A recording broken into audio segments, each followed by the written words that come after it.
Alors, j'ai souhaité vous parler ici de l'alopécie des robes diluées ou dysplasie folliculaire des poils noirs. De quoi s'agit-il en fait? Il s'agit d'une dermatose considérée comme une des plus courantes dans l'espèce canine.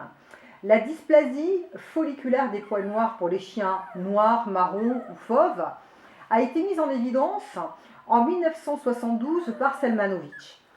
Aucun gène précis n'est mis en évidence. En 1990, Carlotti compare les analyses histopathologiques rencontrées dans l'alopécie des robes diluées et la dysplasie folliculaire des poils noirs, et il va constater qu'il n'y a absolument aucune différence histopathologique entre ces deux affections.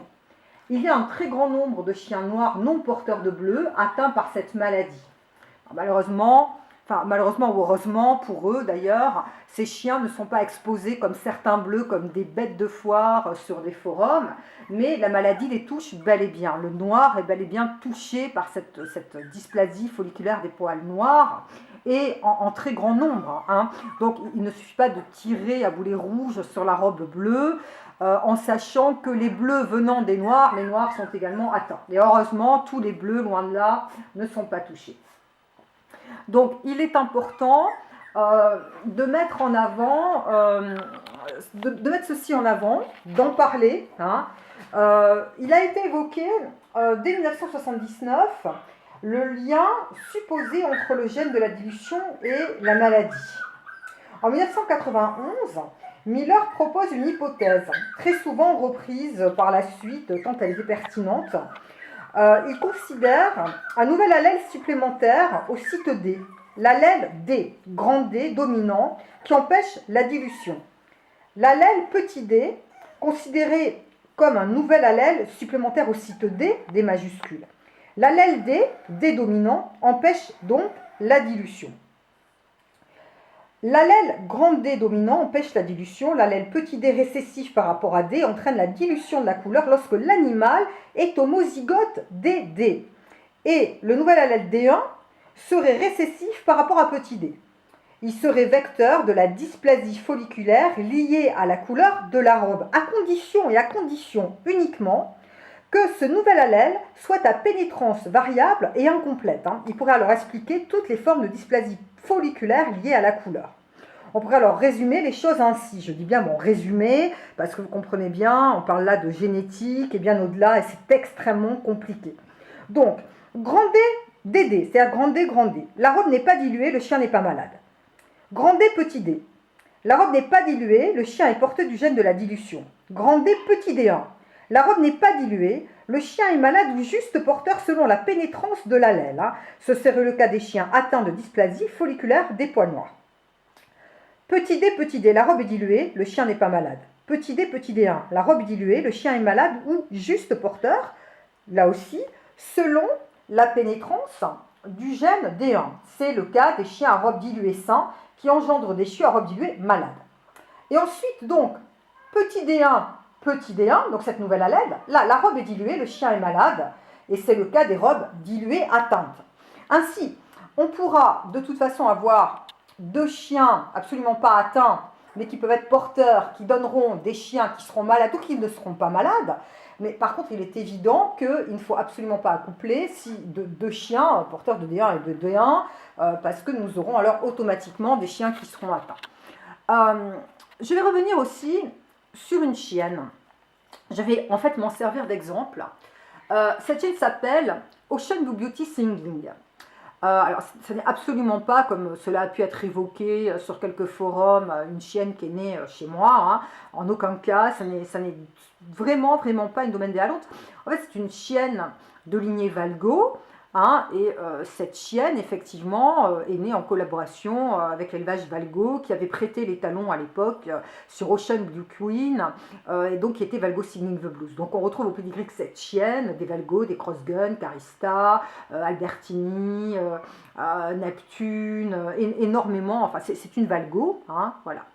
Donc moi j'ai utilisé cette chienne, j'ai été la chercher en Angleterre à l'époque, donc j'avais d'ailleurs rencontré à ce moment-là l'élevage, Valgo, donc à Birmingham, où je m'étais rendue. Et donc j'ai ramené cette petite chienne en France en pensant que je n'aurais jamais de soucis avec elle. Et cette chienne a été accouplée avec un des chiens que nous avons récupéré, Crossgun Make My Day, hein, le multi-champion. Voilà, ceci a fait une grande polémique à l'époque, donc ce chien est toujours chez nous, hein, en retraite à l'élevage. Enfin, il est placé chez des amis en Bretagne, eux-mêmes retraités, et il finit des vieux jours sur le canapé. C'est un chien qui est heureux, que nous avons l'occasion de revoir et pour qui nous avons fait beaucoup de choses pour qu'il se sente mieux quand nous l'avons récupéré. Nous remercions d'ailleurs ici notre vétérinaire de l'époque, hein, qui était à Nantes, pour tout ce qu'elle a fait pour ce chien. On l'a vraiment récupéré dans un très sale état. Il a eu droit de la balnéothérapie, à tout ce qui a été possible pour l'aider, et aujourd'hui c'est un chien qui va bien et nous sommes heureux pour lui. Bon, il est stérile, hein, voilà, il est âgé maintenant, hein. Donc, nous avons fait cet accouplement à l'époque. Donc, notre chienne a reproduit et nous avons décidé ensuite qu'elle serait placée pour compagnie, ne souhaitant pas que les gens fassent de reproduction avec elle.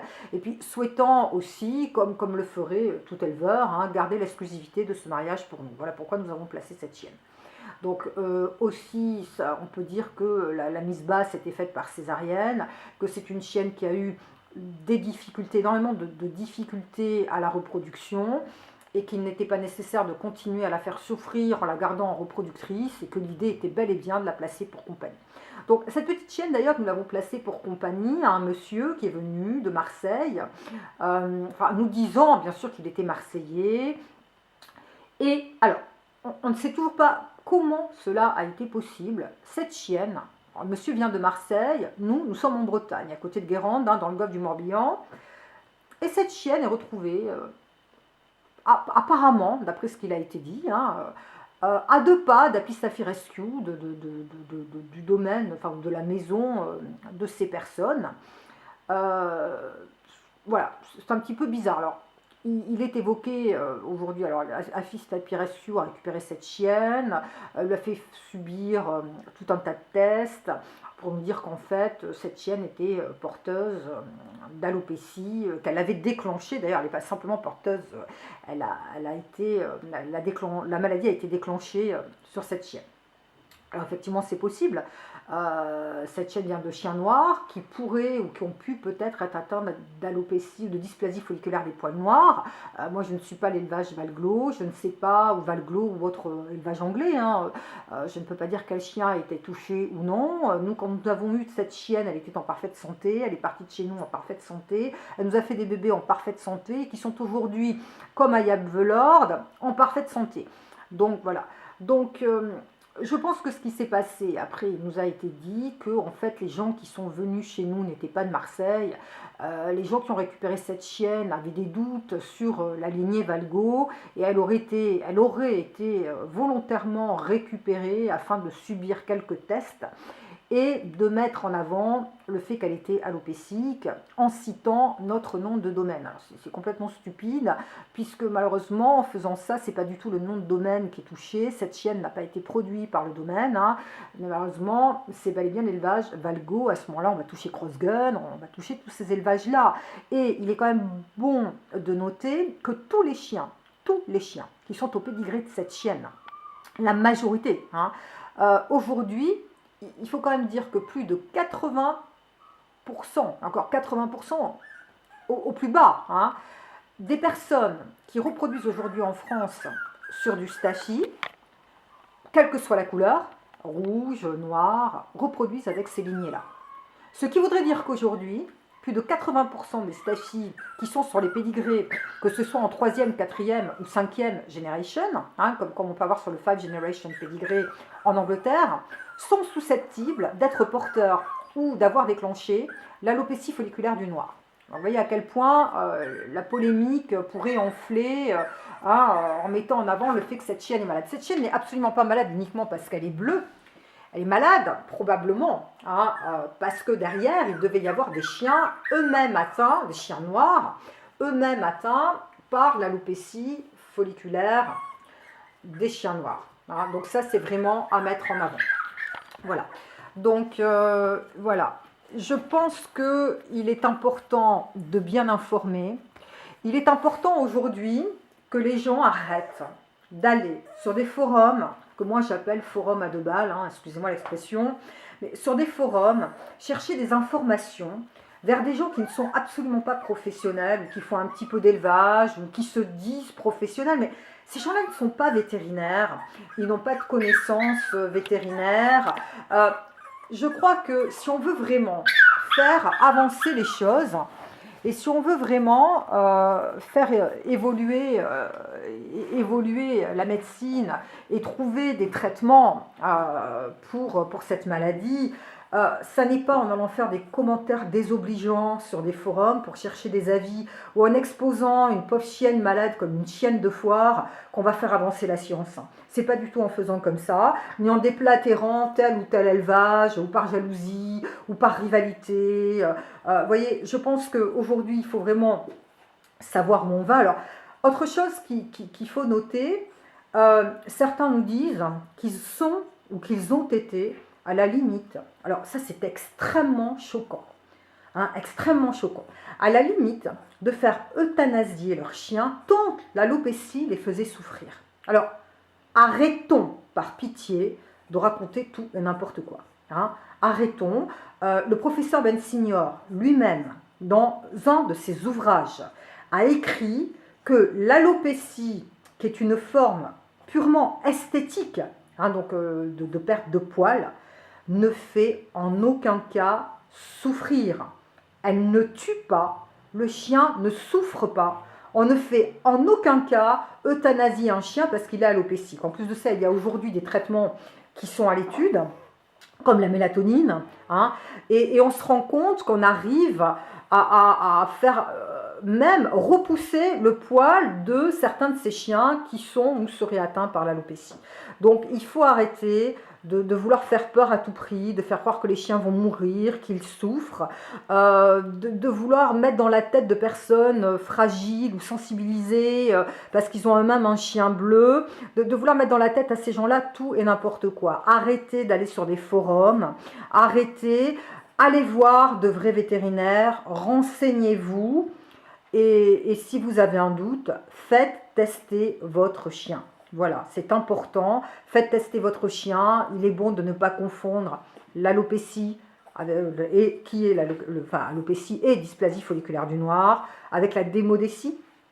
Hein, ça, la démodécie, c'est le démodex, avec des causes immunitaires de chute de poils, avec des causes endocriniennes, des fois avec des chocs psychologiques qui peuvent créer également ces chutes de poils. Voilà. Donc, aujourd'hui, il faut savoir et il faut informer en expliquant que effectivement, oui, il y a de l'alopécie, on le sait maintenant, sur le Staffordshire Bull Terrier. Mais enfin, le Staffordshire Bull Terrier est un chien qui a des problèmes cutanés et dermatologiques depuis toujours. Hein. C'est un chien qui est quand même fragile, il y a du bulldog anglais dans la race, il peut être sujet aux hotspots comme le bulldog anglais, à de l'eczéma, il peut être sujet à des allergies, à l'alopécie. Et ce, quelle que soit sa couleur. Noir, ça s'appellera l'alopécie, la dysplasie folliculaire des poils noirs. Elle touchera aussi le rouge.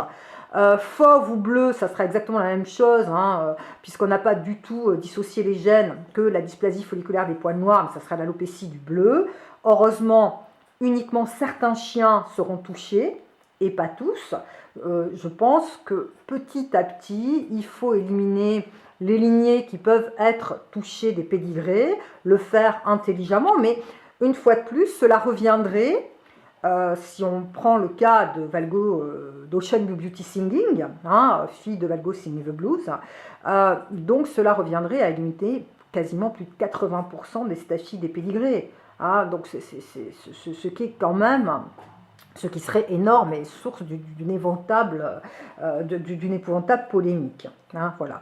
Donc, tous les chiens bleus ne sont pas atteints, tous les chiens noirs ne sont pas atteints, tous les chiens rouges ne sont pas atteints, ou blancs, ou bringés, hein, ou brindle, ou mahogany brindle, mais il est important, oui, effectivement, de savoir que le staffy peut être touché par ce type de problème, par des problèmes de peau. Le staffy peut également être touché, et là, il faut le signaler aussi, par la dysplasie des hanches. Hein.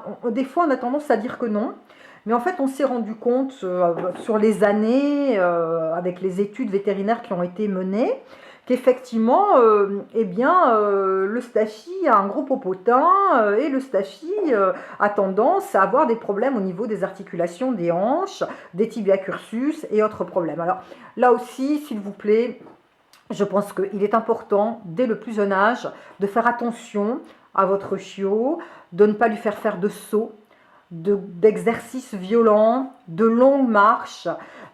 N'oubliez pas que c'est un chien, un vrai Staffy, c'est pas un chien qui est grand, hein, c'est un chien qui fait entre 35 et 39, 40 au garrot. C'est un petit chien, mais c'est un petit chien qui, bien construit, est assez lourd et qui peut souffrir du train arrière. Donc il faut faire attention.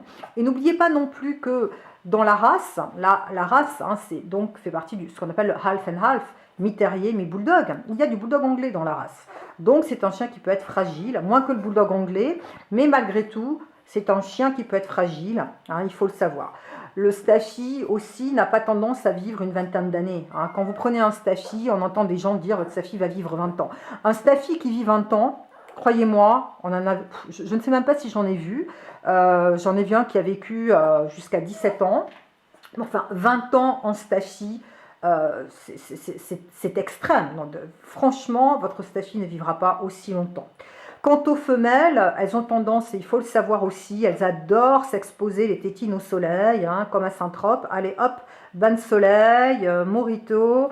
Non, elles adorent s'exposer au soleil et en vieillissant, grand nombre d'entre elles, malheureusement, ont tendance à faire des tumeurs des tétines. Hein, donc voilà. Le Staffy n'est pas une race aussi saine qu'on peut vouloir le dire. Certes, c'est un terrier, mais c'est une race qui reste encore fragile. Et aujourd'hui, qui est extrêmement à la mode, ce qui a tendance d'ailleurs, et malheureusement, à créer un petit peu sa perte, parce que tout et n'importe quoi est fait, il y a énormément de jalousie entre éleveurs, beaucoup de conflits d'intérêts, et rien n'est réellement fait pour la protection de la race. C'est bien dommage.